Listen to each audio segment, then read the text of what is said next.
नमस्कार, मी खडतर प्रवास वर्तमानपत्राचा तथा खडतर प्रवास यूट्यूब चॅनेलचा मुख्य संपादक प्रभाकर लोंढे। आज आपण पूर्ण महाराष्ट्रात जे वातावरण निर्माण झाले त्या वातावरणाच्या विषयावर आपण बोलणार आहोत। खरं म्हणलं तर बीड मध्ये मराठवाड्यात जर बिहार सारखं वातावरण होत असेल तर या महाराष्ट्राला फुले शाहू आंबेडकर, अण्णाभाऊ शिवछत्रपती शिवाजी महाराज व सर्व महापुरुषांच्या विचाराला पायदळी तुडवून गुंडाराज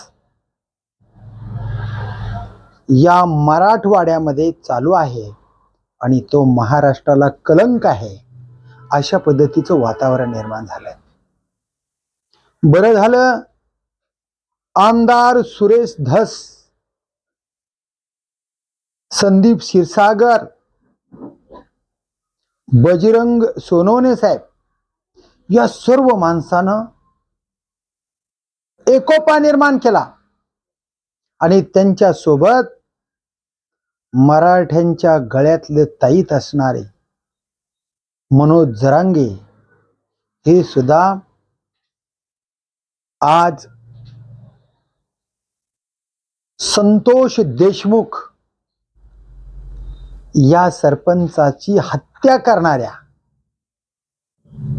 गुंडगिरी करणाऱ्या लोकांना जोपर्यंत फाशी होणार नाही तोपर्यंत आम्ही गप्प बसणार नाही, अशा पद्धतीची भूमिका घेतली। आणि त्या अनुषंगाने 28/12/2024 ला फार मोठ्या प्रमाणामध्ये मोर्चा काढला। मोर्चा काढल्यानंतर वाल्मिक कराड या व्यक्तीला सरेंडर व्हावं लागलं। तब्बल 21 दिवस हा माणूस फरार। महाराष्ट्र सरकारचे, महाराष्ट्राचे मुख्यमंत्री आणि गृहमंत्री देवेंद्र फडणवीस यांनी आवाहन केलं की जो कोण गुन्हेगार असेल त्यांना फाशी दिल्याशिवाय, त्यांना कायद्याच्या चाकोरीत बसून त्यांना योग्य शिक्षा दिल्याशिवाय मी थांबणार नाही। मग ते कोणीही असो, ही भूमिका मुख्यमंत्र्यांनी घेतली आणि तब्बल 21 दिवसाने ज्यांच्यावर आरोप आहे, खंडणीचा गुन्हा नोंद आहे, ज्यांच्या विरोधात पूर्ण बीडची जनता ओरडते की हेच व्यक्तिमत्व गुन्हेगार आहे, हेच आरोपी आहेत, अशी जनता ओरडत असताना खंडणीच्या गुन्ह्यामध्ये आरोपी असणारे वाल्मिक कराड पुणे येथे सरेंडर झाले।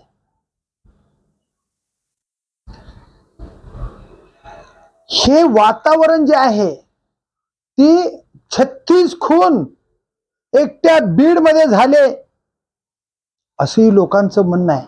हे रेकॉर्डली 36 खून, या खुनाचा कोण जिम्मेदार आहे? आणि या भीतीपोटी बीड मध्ये सुखानं जगणारे कुटुंब, चांगले जगणारे कुटुंब, चांगले व्यापारी बीड सोडून चालले। नको या बीड जिल्ह्यामध्ये आम्हाला सुखानं जगता येत नाही। गुंडाराज, जातीवाद, भ्रष्टाचार, खून खराबा, बीड मध्ये अशांतता निर्माण झालेली आहे। शांतता या गावामध्ये लोकांना मिळणार नाही आणि म्हणून सुरेश धसाने, संदीप क्षीरसागरांनी, बजरंग सोनवणेंनी, मनोज जरांगे यांनी आणि त्यांचे सगळे सहकारी एकवटलेले पक्षाचे, विविध पक्षाचे सर्वजण एकत्र आले आणि या अन्यायाला वाचा फोडणारच ही भूमिका घेऊन पूर्ण बीड जिल्हा ढवळून काढला, महाराष्ट्र ढवळून काढला आणि महाराष्ट्राच्या मुख्यमंत्र्यांना आवाहन केलं, जोपर्यंत या गुन्हेगाराला फाशी होत नाही तोपर्यंत महाराष्ट्राच्या मुख्यमंत्र्याकडे आमची मागणी राहील, गुन्हेगार जो भी कोण असेल त्याला फाशी झाली पाहिजे ही मागणी बीडकरांची आहे, अवघ्या महाराष्ट्राची आहे. संतोष देशमुख यांना एवढं छिन्न विछिन्न केलं की आज सुरेश धस म्हणाले, संभाजी राजांना ज्या पद्धतीनं मारलं, आता राजे आहेत ते राजे महाराष्ट्राची अस्मिता आहे, पण त्यांची बरोबरी मी करणार नाही, पण आमच्या गरीबाच्या लेकराला संतोष देशमुखाला एवढ्या क्रूर पद्धतीनं मारलं की ती पद्धत कुणाच्याही वाट्याला येऊ नये आणि पुन्हा संतोष देशमुख सारखा अन्याय बीड मध्येच काय महाराष्ट्रामध्ये झाला नाही पाहिजे याची दक्षता महाराष्ट्राच्या मुख्यमंत्र्यांनी घ्यावी अशी भावना सर्वांनी व्यक्त केली. आता बीडचं पालकमंत्री हे पालकमंत्री पद एक तर देवेंद्र फडणवीस यांनी घ्यावं, पहिलं प्राधान्य मुख्यमंत्र्याला राहील असे सुरेश धस म्हणतात, आणि जर नाही त्यांनी घेतलं तर अजितदादा पवारांनी बीडचं पालकमंत्री पद घ्यावं आणि महाराष्ट्रातला ही बीड अत्यंत चांगल्या पद्धतीने करावा, या बीड जिल्ह्यातली पूर्ण दहशत संपुष्टात आणावी आणि सर्वसामान्य माणसाला चांगलं जीवन जगण्याची संधी मिळावी ही भावना सुरेश धस व त्यांच्या सर्व सहकार्याने केली. आणि बीड जिल्ह्यातल्या सर्व जनतेचं म्हणणं आहे की पुन्हा गुंडगिरी या बीड जिल्ह्यामध्ये दिसली नाही पाहिजेत ही भूमिका लोकांची आहे. आणि बीड जिल्ह्यातले सर्वजण म्हणतात की धनंजय मुंडे यांना पालकमंत्री करू नका. याचं कारण असं आहे की जर धनंजय मुंडे वाल्मिक कराड यांचे मित्र असतील तर याची चौकशी चांगली होणार नाही आणि जो कोण खुनी आहे तो खुनी साबित होणार नाही असा संशय लोकांना. आणि म्हणून धनंजय मुंडे यांना पालकमंत्री करू नका अशा पद्धतीची मागणी करतायत. जोपर्यंत या खून करणाऱ्या गुन्हेगाराचा छडा लागत नाही, गुन्हेगार समोर येत नाहीत, गुन्हेगार साबित होत नाहीत, तोपर्यंत धनंजय मुंडे यांना बीडचं पालकमंत्री पद देऊ नका अशीच बीडच्या सर्व जनतेची मागणी आहे. आज परभणीमध्ये मोर्चा झाला आणि त्या परभणीमध्ये सुद्धा खुल्ला आणि मोकळ्या मनाने सुरेश धस यांच्या भाषणाला जनतेने दाद दिली, खळखळून बोलले. ज्या ज्या लोकांवर कुणाचा दबाव आहे म्हणून जर आमदार खासदार पत्रकार परिषद घेत नसतील तर जनतेला न्याय कसा मिळणार? कुणाचा दबाव आहे तुमच्यावर? तुमच्यावरचा दबाव झिडकारून टाका. सर्वसामान्य माणसाला न्याय देण्यासाठी पत्रकार परिषदा घ्या. पत्रकार परिषदेमध्ये सांगा कोण दबाव टाकतंय आणि कशामुळे दबाव टाकतंय आणि तुमच्यावर का दबाव येतोय तुम्ही भिवू नका. अरे 100 दिवस शिळी होऊन जगण्यापेक्षा 4च दिवस वाघ होऊन जगा, अशी भूमिका सुरेश धस यांनी मांडली गेली. कुणाला भिवू नका, कारण ज्यांच्या मतावर तुम्ही निवडून आलात त्या सर्वसामान्य जनतेला जर तुम्हाला न्याय देता येत नसेल तर तुम्ही कशाला आमदार खासदार झालात?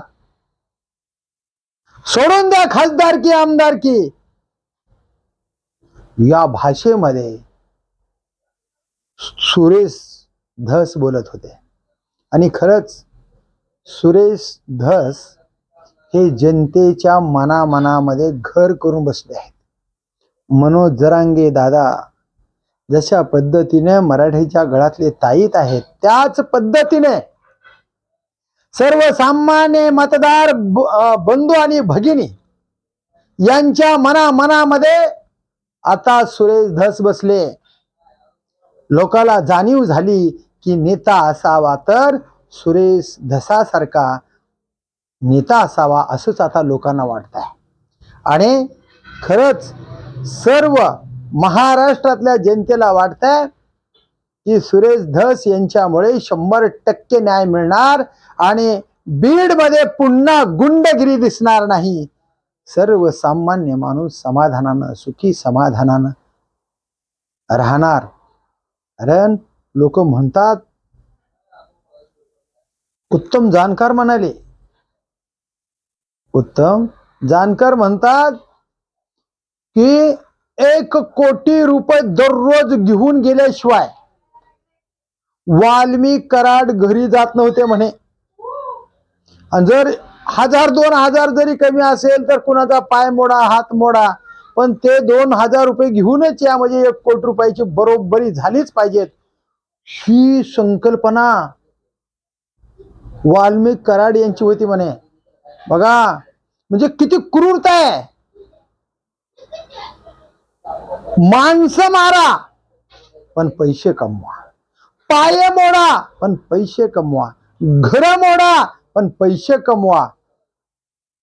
जो कोण विरोधात जाईल त्याला उचला, पाय तोडा, हात तोडा, मुंडक छाटा, खून करा पण पैसे कमवा.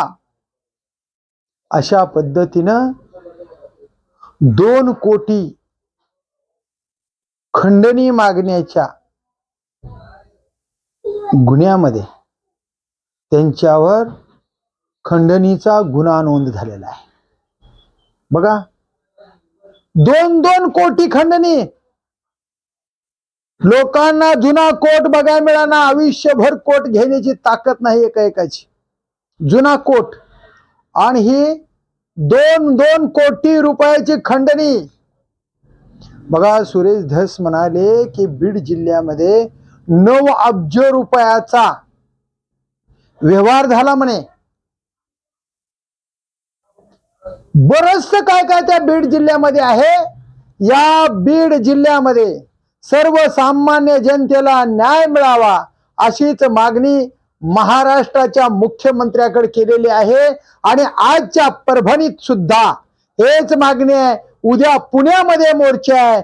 जोपर्यंत संतोष देशमुखला न्याय मिळत नाही तोपर्यंत हे मोर्चे बंद होणार नाहीत. अशा पद्धतीचं भाषणामधून मनोज जरांगे यांनी आवाहन केलं. कारण संतोष देशमुख यांच्या लेकरांकडे बघा, त्यांच्या कुटुंबाकडे बघा, त्या मुलीकडे बघा. ती मुलगी आपल्या सर्वांची आहे, ही भावना त्यांनी व्यक्त केली. आणि संतोष देशमुखाच्या कुटुंबाला जर यापुढे कुणी धमकी दिली तर घरात घुसून मारा, जशास तसं उत्तर द्या, आता कुणी भिवू नका. ही भूमिका सुद्धा मनोज जरांगे पाटील यांनी मांडलेली आहे. खरंच कौतुक आहे सुरेश धस यांचं, मनोज जरांगे यांचं, संदीप क्षीरसागर यांचं आणि खासदार बजरंग अण्णा सोनवणे यांचं सुद्धा कौतुक आहे. सलाम आहे तुम्हाला. सर्वसामान्य जनतेला न्याय देण्यासाठी तुम्ही असंच क्रांतिकारक कार्य करत राहा. महाराष्ट्रातला नाही तर देशातला पत्रकार तुमच्या पाठीमागे आहे आणि मी एक पत्रकार या नात्याने सत्य, गोरगरिबाला न्याय देणारे हे राजकीय नेते असो किंवा सामाजिक नेते असो, पण यांनी माणुसकीचं नातं टिकवण्यासाठी, माणुसकीचं नातं लोकांच्या पुढं मांडण्यासाठी जे काम करतात त्या कामाला क्रांतिकारी सलाम. जय शिवराय, जय महाराष्ट्र. मी प्रभाकर लोंढे, खडतर प्रवास वर्तमानपत्राचा तथा खडतर प्रवास यूट्यूब चॅनलचा मुख्य संपादक. या चॅनलला सबस्क्राईब करा, शेअर करा, लाईक करा, बेल आयकॉनचं बटन दाबा आणि असेच समाजहिताचे वेगवेगळे व्हिडिओ पाहण्यासाठी खडतर प्रवास यूट्यूब चॅनल सबस्क्राईब करा. जय हिंद, जय महाराष्ट्र.